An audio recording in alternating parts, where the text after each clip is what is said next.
Amaama to Inazuma. The sweetness, man. It was real in this episode.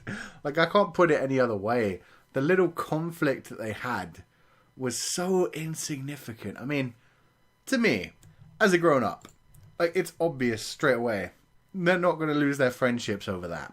That would be some stupid-ass shit. At the same time, looking at poor Tsumigi while everything was going down.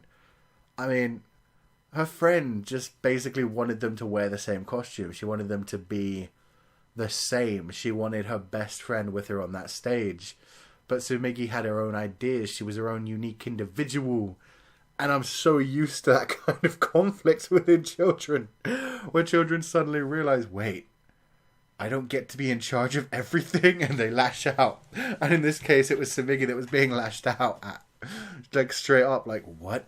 You're not bending completely to my will? You have your own thoughts and processes? That doesn't fit with my world. Oh, man, I loved it. The blonde girl grabbing, like, dark blue-haired girl's hand and just dragging them away from Tsumigi. It was so cruel, but so relatable, so understandable. That's the shit that goes on when you're a kid. It's just straight up like, oh, you're weird. I'm going to take my friend over here. I'm surprised the blue-haired chick went along with it, though. But man, yeah, it was kind of sad to see Tsumigi sad from that, but at the same time, you knew they were going to work it out. You knew there wasn't going to be, like, a serious bullying case in Amaama to Inazuma. That would just not be right, man. I'd go insane if that kind of thing ended up happening. But no, it was so perfect, man. Everything about this episode was just full on cute. Inazuma Sensei then deciding he was going to make her costume for her was just adorable. He put so much effort into it, got that giant pink fluffy stuff, and then him watching her as she went in for the first time with it on. That was just amazing. He was so proud of himself. He was so worried about what might happen. He was like hiding behind a telephone pole, watching it all go down. Really worried about everything. But then, you know, the blonde-haired girl got over it. She liked Tsumigi again. She touched the fluff and loved it. And by the time the play came around, there were two more Gali Galis. There were 3 in total. Which means a lot of parents ended up getting an earful from their children when they came home and were like, Tsumigi got a Mr. Gali Gali costume, why don't we? And then had to make a new costume. Oh man, I feel bad for those parents. They're probably hating Inazuma right about now. Oh, but it was great. It really, really was. It was so cute. The crepe thing was so basic. I mean, the thing that I really liked when it came to the cooking is that now Yagi and Shinobu are showing up so damn much. And Shinobu is just shipping Inazuka Sensei and Kotori so damn much. I mean, just Yagi trying to help, teaching them how to sieve flour, she got annoyed at him for.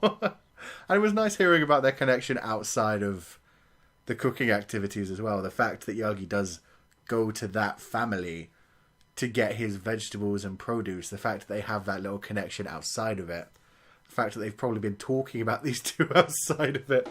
Man, I would love to hear some of those conversations that they have when it's not in front of Kotori and Inazuka. Oh, Yagi must just be so thrilled with the idea of watching either his best friend and ex-best friend's husband, or possibly the man that he was in love with get shipped with a teenage girl. Oh, man. It was just, yeah, so sweet, so amazing. I love Shinobu. She's shaken up the party so much. I mean, she, as well as Kotori, is so damn good when it comes to dealing with Tsumigi. They both do their best to, like, understand what she's trying to say. Oh, man. And the support, man, from Yagi, it was so perfect. When Yagi just, like, lightly bumps Tsumigi on the head and reminds her, your father's always thinking about you, you know. She's like, oh, is that how it looks? And Sensei goes right down to her level and it's like, that's all I'm ever thinking about. It was so sweet. She got over her drama so quickly at that point. It was just an instant, oh yeah, Dad cares about me. And I love Dad kind of thing. Oh, it was straight up sweet, man. And, you know, Kotori winning over her classmates at the Bunkasai, I loved as well. Because when this started, like, I'm constantly worried Kotori's going to end up being bullied because she is so weird. I mean, they're constantly talking about how she just loves to eat food in her class. That's like her one character trait. She doesn't talk to anyone else when it's not related to food. So it was great that they then went to her and asked for her opinion, brought her into the festivities. It was just fantastic, so sweet, making her join, making her help teach them how to make them, and then dressing her up as a witch and making her do the advertising as well. You know, it's nice to see her interacting with the class and making friends other than Shinobu. So yeah, amazing episode as usual. Amaama to Inazuma, just pure sweetness. We don't even need the lightning. But let me know what you guys thought of this episode in the comment section below. And if you enjoyed this review, wreck that like button like you mean it. Subscribe if you haven't already to see more.